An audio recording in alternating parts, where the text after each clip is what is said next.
Hola, buenos días. Estamos en una nueva edición de Panorama Latam para la agencia CMA Latam. Mi nombre es Julieta Marino, soy la editora de la agencia de noticias y hoy estamos con Emiliano Anselmi, Team Leader de Macroeconomía de Portfolio Personal Inversiones. Hola Emiliano, ¿cómo estás?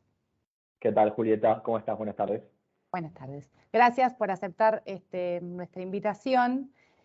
El objetivo más o menos de la misma es, bueno, viendo las últimas semanas acaloradas con el tratado y el debate del acuerdo con el FMI, es poder comprender un poco desde la perspectiva de ustedes y del mercado, digamos, cuáles son los alcances del mismo, ¿no? El viernes se conoció que el FMI y el Board aprobó el acuerdo, de hecho publicaron hoy el comunicado. Entonces, bueno, queremos saber, digamos, que nos puedas explicar vos en la práctica lo que se aprobó, qué significa. Sí, mira, te digo que el mercado lo lee como un acuerdo que evita el abismo, básicamente, que Argentina entre en situación de pagos y esa situación de pagos implique caídas de cartas de crédito, caída con otros acreedores bilaterales o multilaterales como puede ser el Club de París, y lo único que te hace es y además te dice una caída de la demanda de dinero que te podía inclinar o empujar a un salto en cambio de régimen inflacionario, que vamos a estar en una inflación de 60 con un acuerdo con el fondo incluido, que se podía ir a niveles superiores al 100%, como habían esbozado algunos candidatos de la oposición, o el mismo diputado José Luis Esper, que creo que es el único economista que se había animado a decir que Argentina podía inflación del 100%. Lo único que te hace es, te evita ese escenario de catástrofe, pero creemos que es un acuerdo light, que no es un acuerdo hecho ad hoc para la Argentina, es un acuerdo de facilidades extendidas que tiene la Sí. particularidad de ser a 30 meses, en vez de ser a 10 meses, como son todos los acuerdos de facilidades extendidas, y que no te demanda ninguna reforma estructural, ni impositiva, ni laboral, ni previsional, solo te pide algunos ajustes menores, creemos que es bastante generoso con el país el acuerdo, y que el fondo de alguna manera lo dice en su comunicado, cuando dice reformas realizables, tiene en Sí. mente juntarse con la próxima administración en diciembre del 2023, barajar de dar de nuevo y decir, bueno, sentémonos a hacer un acuerdo que sí tenga reformas estructurales. Nosotros lo catalogamos como un acuerdo light, que no cambia el derrotero de la Argentina, que no obliga a la actual administración a hacer un cambio en el enfoque de política macroeconómica, y por lo tanto los bonos, que es el activo que mejor refleja la perspectiva del soberano, siguen clavados en una paridad de 30 a 32 dólares. Fíjate que casi que no se movieron, incluso con la noticia del acuerdo. Y el acuerdo que también que confirmó Guzmán la semana pasada con el Club de París, tampoco, digamos, no hubo como, no movió mucho la aguja, digamos, hubo un cierto optimismo, pero es como que quedó como a mitad de camino. No sé, o sea, da tranquilidad, pero no es que tampoco inyecta mucho aire este, a largo plazo, usted con el Club de París. De la misma manera que lo que ocurrió con el fondo, lo que vemos con Guzmán es que lo que quiere hacer es patear pagos, postergar pagos para la próxima administración, al igual que hizo con los bonistas privados, al igual que hace con el Club de París, perdón, con el FMI, y al igual que hacen con el Club de París, patea pagos para la próxima administración, pero no hay ningún cambio en el enfoque de política macroeconómica, como te digo. Entonces el mercado se deglute esas noticias. Dice, muy bien, bueno, Argentina no va a perder 1.000 millones de dólares o 2.000 millones de dólares en sus reservas porque con el Club de París va a pasar a pagarlo dentro de 2 años. Por ejemplo, o sea, los países serios no están todo el tiempo viendo de consumirse reservas para pagar programas o para pagar deudas, sino buscan acceso a los mercados para estar refinanciando las deudas constantemente. Y Argentina no tiene acceso a los mercados, tiene Claro. tasas extraordinarias, exorbitantes, de arriba del 25%, nunca puede acceder al mercado con eso. Entonces el mercado, hasta que no vea un cambio de enfoque de la política macroeconómica, no va a pagar. Por eso digo, se deglute las noticias del mercado. Pueden parecer buenas, pero sí el enfoque de Guzmán de estar procrastinando el ajuste o procrastinando el cambio de política económica. Ah. Cristalina Georgieva, que es la directora gerente del FMI, puso también en el comunicado, además del acuerdo que era más o menos realista, que se necesitaba un fuerte consenso social, que viendo lo que fue el debate en el Congreso, donde uno ve la coalición oficialista, digamos, y toda, bueno, ¿no? La grieta que se está dando también, digamos, estamos lejos del consenso social entre la oposición y ahora, y como uno podría entrever que están todos mirando el 2023, que permite, ¿no? Están como todos ahí purgando por el poder, entonces el consenso social está como un poco fragmentado. Esto a futuro pesa también sobre, si se está partiendo de un acuerdo, pero sin el consenso social, sin el llamado que están pidiendo que se haga, ¿no? Totalmente, como vos bien decís, dice que se necesita consenso social y político para que se haga el acuerdo, e irónicamente el consenso político es entre un ala del oficialismo y entre la oposición, pero el mismo oficialismo no se ha logrado poner de acuerdo, que es el oficialismo el que tiene que cumplir las metas. Entonces, el mercado lo que empieza a descontar es, no solo es un acuerdo fácil, a pesar de ser un acuerdo fácil y laxo, tampoco lo vas a cumplir, porque todo pinta para que el ajuste de tarifas no se haga, que los subsidios económicos escalen, lo que te puede redundar en que la meta fiscal no se cumpla ya en el 2022. Ni que hablar en el 2023, que es un año electoral, que todos sabemos que los gobiernos de todo tinte tienen desbordes fiscales en los años electorales. Por lo tanto, el mercado está descontando que incluso viene el FMI y te dice, te doy un acuerdo fácil, toma, cumplilo, y el mismo gobierno se lo pone de acuerdo y ya está anticipando con sus peleas que lo va a incumplir. Es decir, ustedes sostienen, por lo que vos me estás diciendo, digamos, el ajuste de tarifa, la quita de subsidios, todo lo que ya se viene diciendo que se va a hacer con este acuerdo así laxo firmado, se patea y no lo aplicarían, digamos, ganamos margen para no aplicarlo ahora. El gobierno va a Sí, intentar patearlos para cumplir el acuerdo a rajatabla, digamos, sin hacer los grandes cambios drásticos que se tendrían que hacer. mira, nosotros tenemos en mente sobre la meta fiscal, que es lo que estamos hablando de Sí, que es bajarlo de 3 puntos del PBI a 2,5 del PBI en 2022, en este año. Tenemos pensado que lo cumplan tal vez en el segundo y en el tercer trimestre. El primer trimestre ya estamos terminando. Fue malo el sí. resultado fiscal de febrero, pero creemos que en marzo no se van a pasar, así que van a cumplir la meta del primer trimestre. Pero creemos que la meta ya del cuarto trimestre, que puede acumular un déficit de 1 punto del PBI solo en el cuarto trimestre del gobierno, vemos complicado cumplir esa meta, no solo por la parte de subsidios, porque la parte de subsidios con todo lo que generó la guerra en Ucrania hizo disparar los subsidios energéticos, digamos, disparar los costos de la energía, por lo que el gobierno tiene que dar un aumento de tarifas mayor, Sí. no solo por ese lado, sino porque estamos viendo que todo el resto del gasto está creciendo muy fuerte. Nosotros tenemos en mente que crees que el segundo y tercer trimestre se cumpla y ponemos nuestras dudas en el cuarto trimestre. Eso recién lo vamos a saber, recién se va a revisar esa meta en el primer trimestre del 2023, en marzo del 2023. Eh, pero bueno, básicamente esto excede la política de tarifas. Yo creo que que el FMI le va a dar una extensión, un waiver al gobierno si incumple la meta fiscal por el lado de tarifas, pero vemos que el gobierno está dando señales de todos los otros gastos también estar desbordados. Claro, y lo que justo vos mencionabas, lo de la guerra de Ucrania, digamos, eso también justo dificulta por el tema de los costos de energía. Si el conflicto se extiende, que bueno, justo hoy, por lo que vimos, hay como una nueva ronda de negociaciones que hasta ahora no han avanzado mucho. Si el conflicto se extiende, ¿qué es lo que el mercado puede llegar a mirar? Lo que el mercado ve que si el conflicto se extiende, el déficit, la cuenta de subsidios, que es de 2,3 del PBI en 2021, va a subir. Hay estimaciones que dicen que puede subir porque viste, esto depende de la duración del conflicto. Claro. Las estimaciones que hay son de que suban entre 0,3 del PBI y 0,7 del PBI, es decir, sería a 2,6 barra 4. Y Guzmán había dicho en su presentación a principios de marzo que la cuenta de subsidios se iba a reducir en 0,6 del PBI. Es decir, pasamos de una reducción de 0,6 que habla Guzmán versus estimaciones del mercado que dicen que podría subir entre 0,3 y 0,7. Ahí tenemos un bache muy grande.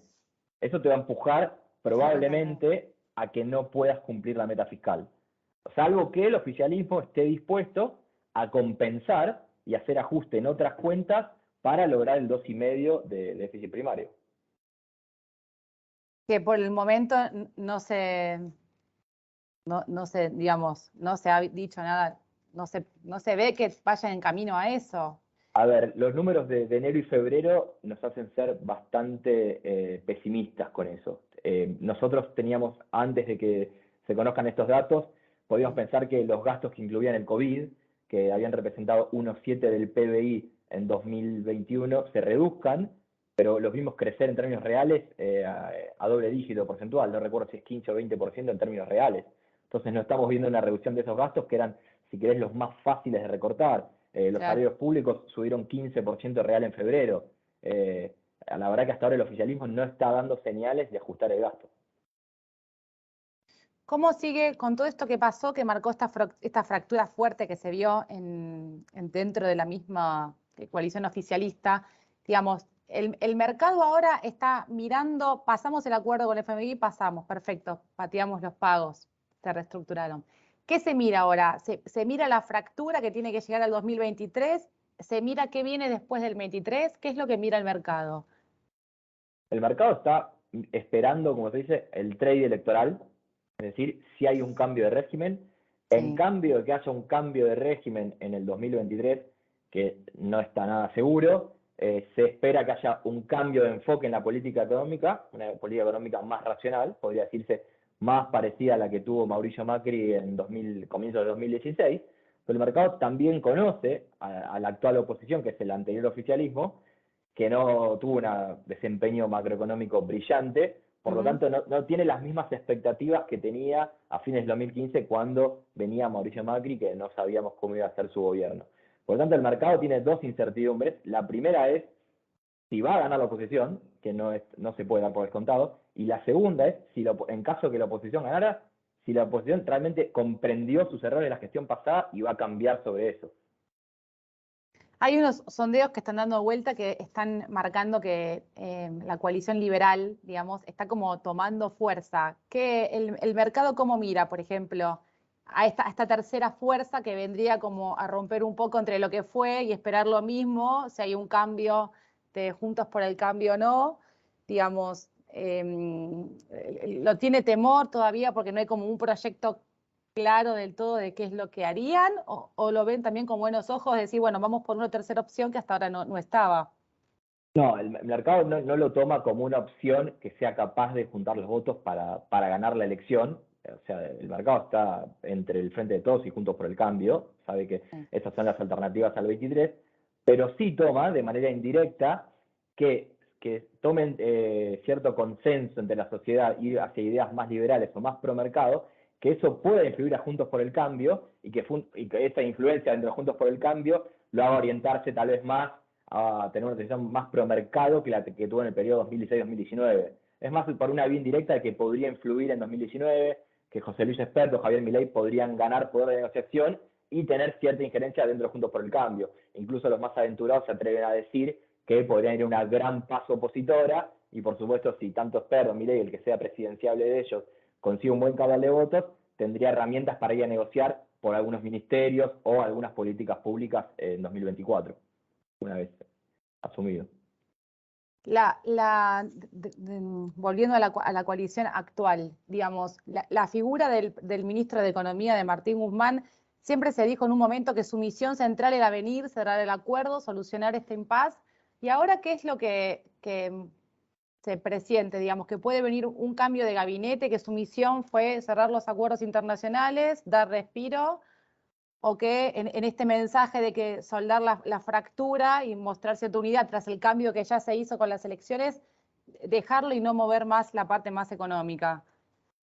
Mira, yo creo que el oficialismo entiende muy bien que Guzmán es el mejor exponente que pueden tener. De las personas que están dispuestas o capacitadas dentro del oficialismo a agarrar el Ministerio de Economía, no hay nadie mejor que Guzmán. Yo creo que cualquier figura que pueda ir atrás de Guzmán sería tomado con muy malos ojos por el mercado. Se han nombrado ha habido algunos rumores, pero sobre todo si vinieran esas figuras a reemplazar a Guzmán del riñón de Cristina Kirchner, que es tal vez el enfoque económico más equivocado a entender del mercado, todo sería para peor. Es decir, Guzmán no es visto con muy buenos ojos por el mercado, pero dentro de lo mal visto que puede ser, es lo mejor que tiene para ofrecer el oficialismo. Así que no hay perspectivas de un cambio de gabinete, porque se cree sobre todo que el gobierno tiene instinto de autopreservación, como mostró yendo a un acuerdo y no yendo a un default.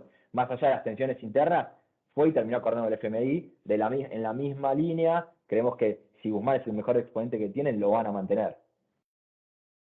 ¿Cómo se espera ahora? Vos me decías esto, lo de los pronósticos de la inflación, tremendos del alza de la inflación. que sumado al alza de precios, a la guerra, bueno, a la inflación de Estados Unidos, digamos que es un contexto de por sí de inflación histórica general, más nuestra alza, el ciclo de alzas de tasas está complicado. Fernández anunció la semana pasada que venían como una serie de medidas, su famosa guerra de la inflación que comenzaba ahora. ¿Ustedes tienen perspectiva de que esto realmente produzca un cambio, de que el gobierno esté intentando, más allá de las medidas que está anunciando para el cambio, esté generando otro tipo de medidas? Porque hasta ahora solo vimos retrotraer precios, medidas de retenciones al cambio, pero digamos, siempre parecen que son como las mismas medidas y no se ve como algo, bueno, el alza de tasas, pero ustedes proyectan otro tipo de medidas que realmente permitan ver que se puede ir a un descenso de la inflación. Mira, en cuanto a las medidas, no vimos nada serio. Realmente vimos algunos esbozos de medidas heterodoxas como controles de precios que ya han demostrado ser fracasados a lo largo de toda la historia. En cuanto a política monetaria, sí es cierto que hubo una suba de tasas, es la tercera en lo que va del año, pero sigue siendo una tasa real muy negativa. Sigue siendo una tasa que no genera demanda por pesos o apetito por instrumentos en pesos. La tasa de interés efectiva de los plazos fijos quedó en 53% para los minoristas, en 50% para los mayoristas, frente a una inflación anualizada de marzo que dio, de febrero, perdón, que dio 73%. Por lo tanto, el alza de tasas sentimos que es poca. Sí creemos que el gobierno se puede escudar en el límite a la asistencia monetaria al Tesoro para el déficit de este año, de 1% del PBI, que eso podría redundar en una inflación que comience a bajar, pero hacia 2023. Hay que recordar que la inflación de todo el año del 2022 va a estar juzgada por la emisión monetaria del año pasado. Claro. Recordar que la emisión monetaria tiene un lag de entre 6 y 9 meses, es por eso que el FMI mismo lo proyecta una inflación más alta en el 2022, en el memorando de entendimiento con Argentina, la inflación bajando algo en el 2023. Pero entonces, la inflación está jugada la de este año, esperamos unos próximos meses de inflación muy alta, del orden de entre el 4 y el 5%, y pensamos que el segundo semestre podríamos ver algunos registros de inflaciones menores, tal vez empezando con 3.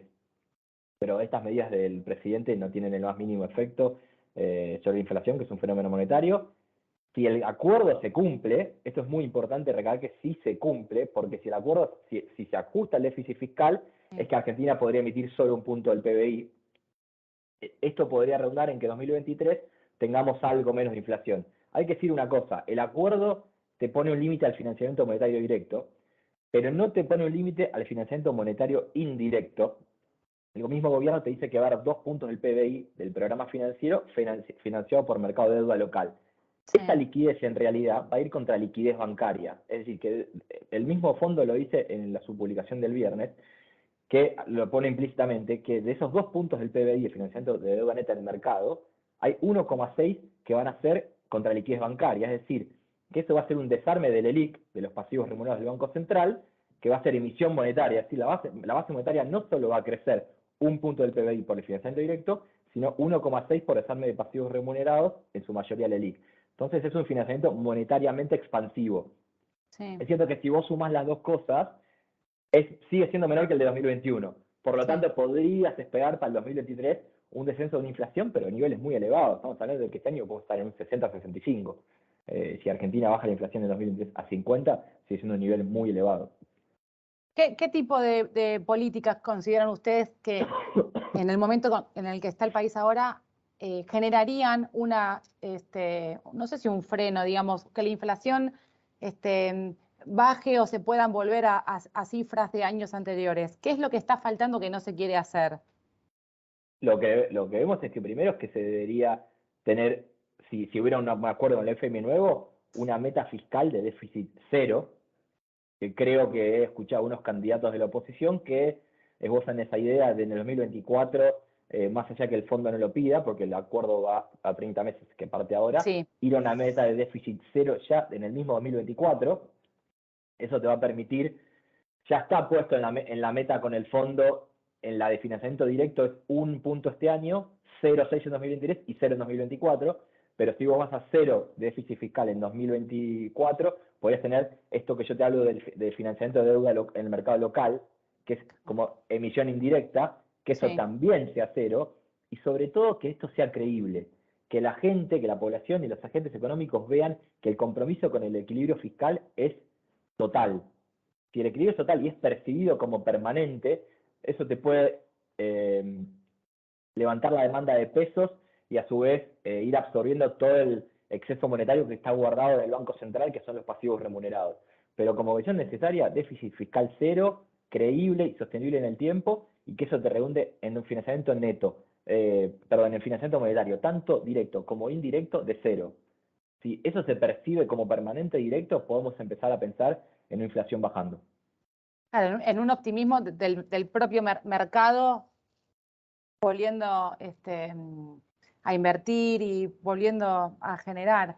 Emiliano, así ya te libero. Quería consultarte, de acá en más, las acciones, ¿ustedes qué ven de las acciones? Bueno, habría que hacer foco en energía mientras esté todo este tema de la guerra. Después ustedes sobre cuál piensan que son las que tienen, por ejemplo, en el trimestre que sigue o en el segundo semestre, las chances de ser las más protagonistas.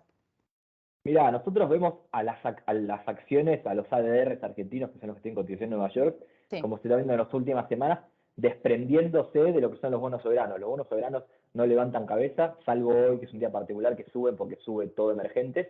Pero vemos al mercado confiando más en lo que puede hacer el sector privado que los bonos. Es por eso que hay una divergencia en el camino. Las acciones han levantado un poco y los bonos siguen muy quedados.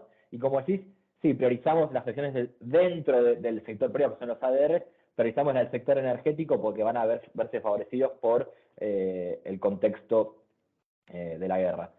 Pensando más en 2023, como en todo ciclo, esto ya es pensar en más largo plazo, los bancos suelen anticiparse al ciclo de crecimiento económico, al crecimiento del ciclo de rebote, por lo tanto en 2023 los más favorecidos podrían ser los bancos, siempre pensando en que hay un cambio de régimen, ¿no?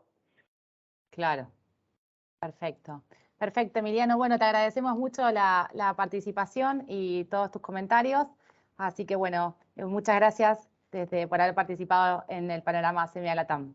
Bueno, gracias Julieta, saludos.